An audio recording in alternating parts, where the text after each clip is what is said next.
आणि याच जयंतीसाठी जगभरात ही जयंती साजरी केली जाते आणि त्याच पद्धतीने विद्येचं माहेरघर असलेल्या पुणे शहरात सुद्धा मोठ्या उत्साहाने जयंतीचा साजरी केली जाते। माझ्या मागे आपण जर पाहिलं तर 40 फुटी तब्बल 40 फुटी डॉक्टर बाबासाहेब आंबेडकर यांचा हा पुतळा जो आहे तर तो इथे उभारण्यात आलेला आहे। आणि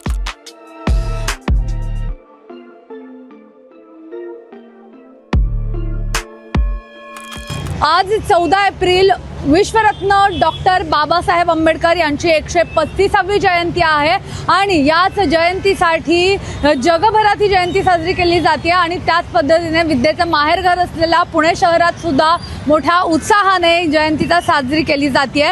माझ्या मागे आपण जर पाहिलं तर 40 फुटी तब्बल 40 फुटी डॉक्टर बाबासाहेब आंबेडकर यांचा हा पुतळा जो आहे तर तो इथे उभारण्यात आलेला आहे। आणि दरवर्षीप्रमाणे यंदा सुद्धा काहीतरी वेगळेपण आपल्याला पुण्यातील सिंहगड रोडवर असणाऱ्या दांडेकर पुलाच्या इथे पाहायला मिळतं। दरवर्षीच काही ना काहीतरी वेगळेपण असतं आणि त्याच पद्धतीने यंदा सुद्धा आपल्याला हा पुतळा पाहायला मिळतो। आणि जसं आपण पाहिलं की पुणे स्टेशन परिसर असेल, त्यासोबतच विश्रांतवाडी असेल, ह्या सगळ्या भागांमध्ये जयंती मोठ्या उत्साहात साजरी केली जाते आणि दांडेकर पूल हा परिसर सुद्धा तसाच आहे।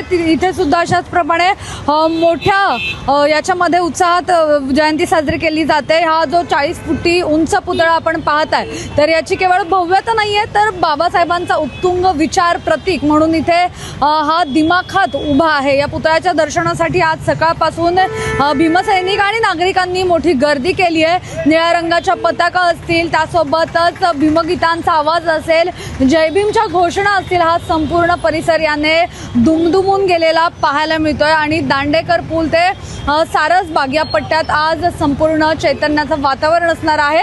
इथली वाहतूक व्यवस्था थोडी बदलण्यात आलेली आहे। PMPL कडून इथे जी वाहतूक आहे तर तिचा रस्ता बदलण्यात आलेला आहे। खरं तर या भव्य सोहळ्यासाठी आणि अनुयायांच्या गर्दीसाठी विचार करत इकडे पुणे शहर वाहतूक पोलीस जे आहेत तर त्यांच्याकडून सुद्धा काम केलं जात आहे। वाहतूक पोलीस असतील, इथले स्थानिक पोलीस असतील, यांच्याकडून इथे कुठलीही गर्दी होऊ नये यासाठी रस्त्यावर उतरून काम केलं जात आहे। जिल्हाधिकारी कार्यालय परिसर असेल, अरोरा टॉवर असेल, विश्रांतवाडी असेल आणि या सगळ्या भागांमध्ये त्यासोबतच सिंहगड रोडवर जिथे आपण आता आहोत या सगळ्या मार्गांवर तात्पुरती वाहतुकीत बदल करण्यात आलेले आहेत आणि नागरिकांना पर्यायी मार्ग वापरण्यासाठी सांगितलेले आहेत। कारण की मोठ्या प्रमाणात असे कार्यक्रम असतील तर गैरसोय होते। यासोबतच गर्दीच्या ठिकाणी नो पार्किंग झोन सुद्धा जाहीर केलेले आहेत। त्यामुळे ज्या ज्या ठिकाणी गर्दी होते तिकडे कुठल्याही प्रकारचं पार्किंग करू नये असं आवाहन वाहतूक पोलिसांकडून केलं जात आहे। एकूणच या 135व्या जयंतीनिमित्त पुण्यात आज अभूतपूर्व सोहळा पाहायला मिळणार आहे आणि दांडेकर पुलावरचा हा जो 40 फुटी पुतळा आहे तो येणाऱ्या काळात सुद्धा पुण्याचं एक मुख्य आकर्षण खरं तर ठेवतं आजच्या दिवसासाठी। आणि या ऐतिहासिक क्षणाचे एक साक्षीदार होण्यासाठी सगळे पुणेकर इथे येतात आणि हा पुतळा जिथे आहे तर इथे येतात आणि हे करतात। आपण पाहतो की दर्शन अनुयायी जे आहेत ते येतात आणि त्यांच्याकडून अभिवादन केलं जातं आहे। पुणे शहरातून वेगवेगळ्या भागातून नागरिक मोठ्या प्रमाणामध्ये येतात। भीमसैनिक असतील, त्याचसोबतच पुणेकर नागरिक असतील तर त्यांच्यासाठी हा आजच्या दिवसासाठी एक मोठा आकर्षणाचा केंद्रबिंदू ठरलेला आहे।